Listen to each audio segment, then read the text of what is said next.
So June is in the rearview mirror. That means college football season is getting ever closer, but it's all about Saturday. A full slate of baseball. Friday, split the complimentary plays. Right on the money with the Giants. Unfortunately, not so correct with the free play on the Arizona Diamondbacks. I've got two more baseball complimentary plays coming up here for this Saturday card. Plus, I want to take a look at the boxing match going on tonight. The nationally televised tilt on ESPN between Manny Pacquiao and Paul Horn. So that's all coming up, and let's get busy. Guys, let's talk about baseball first, and I'll run them in reverse chronological order for you. Let's talk about the mid-afternoon game out in Oakland between Atlanta and the Oakland A's. Now, of course, the A's nearly no-hit last night. 8 innings of no-hit ball by the Atlanta pitcher, broken up, of course, by the A's with that leadoff home run in the 9th inning. And today the A's, who were almost no-hit last night, are facing a knuckleballer. Now listen, I never played professional baseball, but I got to think when you're nearly no-hit last night, the last thing you want to be facing is a knuckleballer in a midday game less than 24 hours later. And that's the situation the A's are facing today with R.A. Dickey going for the Braves. And R.A. Dickey, an inconsistent knuckleballer to say the least here in the past couple of years, is on another one of those good rolls with the knuckleball. The last 2 starts, working 7 innings each, winning both of those games at home against Milwaukee and San Francisco, allowing 5 hits against the Brewers, allowing 3 hits against the Giants. In each of those games, striking out 6, walking only 1, key to his success, his control, giving up 1 run total in those outings.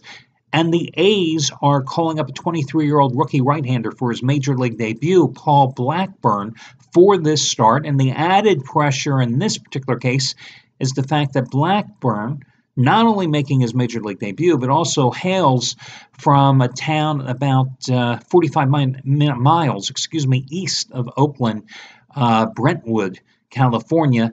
So there you go. I mean, I got to think that makes it even more of a difficult situation. So you play Atlanta on the run line here against a rookie pitcher for the A's for a team that's facing a knuckleballer that was nearly no hit last night. So Atlanta on the run line is your first complimentary play. Your other complimentary play, I'm going to go with the Boston Red Sox and take Chris Sale here on the run line this afternoon against Toronto. Now, listen, I know Francisco Liriano pitched extremely well and won at Kansas City against a red-hot Royals team in his last start, but I'm willing to bet against Liriano in this particular start here today at home because the bottom line is Liriano has not pitched that well. Oh, yeah, he did beat the Red Sox in his only other start against them this season. But when you look at his overall numbers this season, I mean, he's got a 5.46 earned run average for a reason because in 12 starts, he's allowed 90 base runners in 56 innings of work. And in 7 career starts against the Red Sox, his earned run average, despite those 7 innings of 4-hit shutout ball that he beat them with, or actually it was 5.1 innings of shutout ball that he beat them in earlier this season. His earned run average still in 7 career starts is 5.11. What I like about Chris Sale here of late is that he's back to being that dominant pitcher he was in April. Now it is true that he is 9-1 in his last 11 starts, but you look at his splits each month of the season. Back in April, he had a 1.19 earned run average. But in May, that ERA was 4.24. But in June, it kept getting better in each start as we approached the end of the month. He finished June with a 2.78 earned run average. But in his last 3 starts, I say he was dominant at home against Minnesota and in road starts against Kansas City and Philadelphia. In those 3 starts combined, he worked 22 2/3 innings, 12 hits allowed, 5 runs. And in those 22 1/3 innings, 29 strikeouts, but he's been striking out batters at a high rate all season long and only 4 walks. I look at the 4 walks, the 5 runs, the 12 hits in those 22 innings. No decision earlier this season at Toronto against the Blue Jays. 8 innings, no runs, 5 hits, season high, 13 strikeouts. Lifetime against the Jays, 9 appearances, 6 of them starts, a 1.9 earned run average. 5 lifetime appearances pitching in Toronto, 4 of them starts, an ERA of 1.36, and that's why I'm willing to lay the run line price with the Red Sox today at minus 105 and go with Boston in this particular spot. Listen, the Blue Jays have really been struggling. Last night they lost to the Red Sox in extra innings 7-4. The day before they lost to Ubaldo Jimenez, who I rode that day as a free pick on Thursday, and there was a guy who entered the game with a 7.28 earned run average and 9 road starts, a 7.26 earned run average on the season, and he threw 8 innings of 2-hit shutout ball against the Blue Jays, who continue to struggle offensively and show no consistency all season long. So I've got to go against Toronto in this one. Red Sox capped a homestand by winning 3-4 against the Twins, and they opened up last night with that extra inning wins. Momentum is certainly on their side, and again, Chris Sale 9-1 in his last 11 starts. I'll go with Sale on the run line, Atlanta on the run line. Those are your 2 free plays. So let's talk about Manny Pacquiao and Jeff Horn. Listen, let me just start off by saying this. If Manny Pacquiao was to fight Floyd Mayweather tonight instead of fighting Jeff Horn, I would bet on Manny Pacquiao. If Manny Pacquiao had a good shoulder when he fought Floyd a couple of years ago, I think that Manny probably would have walked off with the decision. Instead, what we didn't know when those two fought was that Manny was fighting with a bum rotator cuff, and that's why it was such a lousy fight. Hey, that's why you can't go back in time and change things. So what we have seen since that fight is Manny had the surgery, had the rehab. He came out and he dominated Timothy Bradley Jr., knocked him down a couple of times. And then Mayweather, of course, vacated the belt.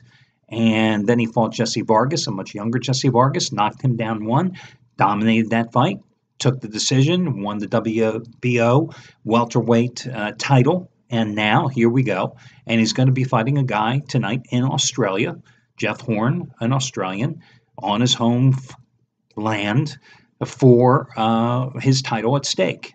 That's Manny's title. Now, Horn certainly has some advantages, not only fighting in his native land. He is 9 years younger. He has a 1-inch reach advantage, and he has a 3.5-inch height advantage. Manny, of course, that 9 years in age gives him loads of experience. And he also has experience in terms of the number of fights that he's fought. Manny, of course, 59-6-2 with 38 KOs. Jeff Horn only turned pro in 2013. He's only had 17 professional fights with 11 KOs, and he hasn't fought anybody of note along the way. So let's break down the fight. Now, for those of you not aware, when I was a reporter for 8 years, I covered boxing. Now, I do not follow boxing like I once did. I grew up, boxing was my favorite sport. I covered it for a living, but listen, I would have paid them to cover boxing. Getting paid, that was like a bonus. You're going to let me go to boxing events and I'm going to boxing matches and you're going to pay me? It was like nirvana. Okay, so there wasn't any big fight in the late 80s that I didn't get to cover. It was just a great time of my life. But I don't cover it, I don't follow it like I once did. I'm more of a casual observer now because to me, the alphabet leagues, the MMA, the UFC, and don't get me started on the joke that's the Mayweather-McGregor fight. That would be another video report. Please, don't waste your money. It's not a fight. It's like preseason football. Here, I'll put it in another way for you. It's like week 1 of preseason football. It's like week 4 of preseason football. That's how meaningless that fight is. It's not even a fight, okay? It's not even a fight. It's a joke. It's an exhibition. Really. Please, don't waste any money on it. We'll get to that on another day. Okay, let's talk about this fight and really break it down. So, what are we going to have here tonight? Manny's going to cut down the ring. He's going to use his experience. He's going to use his footwork. He's going to use his savvy, and he's going to cut down the size of the ring. Because what Manny's got to do is he's got to, being the smaller guy, he's going to do what he's always going to do. He's going to work the inside.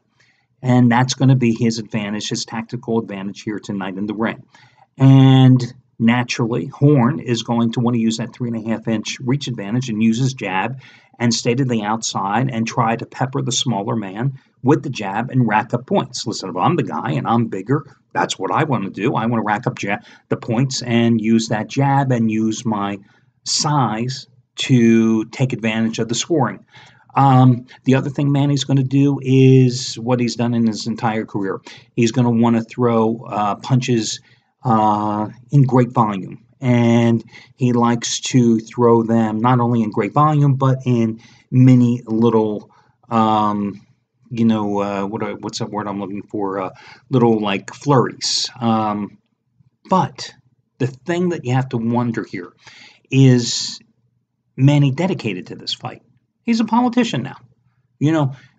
He was definitely in shape for the Bradley fight. He was definitely in shape, better than I thought, for the Vargas fight. Is he dedicated? From all signs, outwardly, he seems to be. Easily made weight for this fight. Looked in good shape. This isn't Roberto Duran in the latter stages of his career that you never knew what you got from one fight to another. So it seems like he's ready for this fight.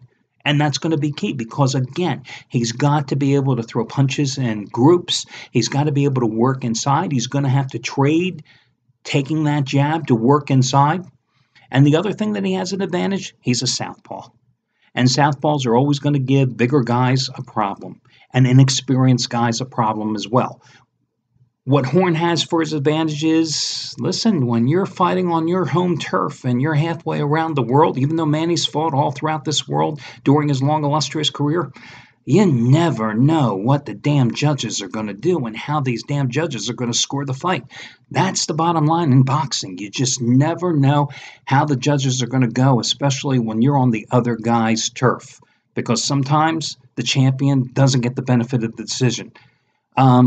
There's been a lot of talk that, Manny's going to win this fight by KO. I was on ESPN and they had a poll and there were like 17,000 people that have responded. And the KO choice on the poll was like the 54% choice. Really? Manny hasn't knocked anybody out since 2009. Miguel Cotto. That was 12 fights ago. He doesn't have the punching power he once did.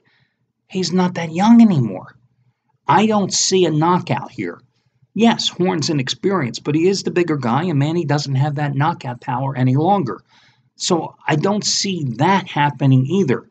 How do you bet the fight? Well, there's some interesting dilemmas.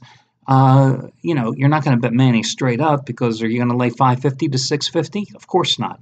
Are you going to take Horn at 400 to 475 as an underdog? Are you stupid? No, you're going to bet McGregor? Yeah, that's just as dumb. We'll talk about that fight another day, as I said. I think the fight probably is going to go the distance. It's scheduled for 12 rounds. You can get some plus money over. I've seen this fight, depending on where you're betting it, anywhere from, over 9.5 rounds at plus $1.30 to plus $1.50. I've seen over 11.5 rounds, which means it's going to go the distance at plus 110 to plus 105. Manny to take the decision, meaning it's going to go the distance anywhere from plus 105 to plus 110, which is like betting any baseball game. I think that's the way. If you're going to bet the fight, you just take Manny by a decision. It's pretty much even money. Maybe you're going to get it at a slight underdog price. That's the only way you bet the fight if you're interested in it. Interesting thing to me, though, however, is it's on free TV. And it's going to be on prime time in order to get it here on TV. It's 9 o'clock Eastern time. So you watch it on ESPN tonight, and you watch, hopefully, what will be a good fight if he's in shape. I just can't believe a guy who everybody said was done, washed up after Mayweather, is going to come out tonight and just not be dedicated for this fight, because I still believe Manny thinks he's going to get one more shot at Mayweather. And I also just think that Mayweather, who's in it for the cash grab against McGregor, still in the back of his mind thinking, well, geez, if I'm going to come out of retirement, I'm going to fight this clown McGregor. Maybe I fight another guy, I get another tune-up, and maybe now I'll be 41, 42, and I go for one more cash grab again, and I fight Manny, because nobody really believed I beat him the last time, because the shoulder was the thing that really was the result of why I got the victory. What do you think? Anyway, that's how I break down the fight. So, that'll do it. Best of luck to you guys. Talk to you again tomorrow when we do this one more time.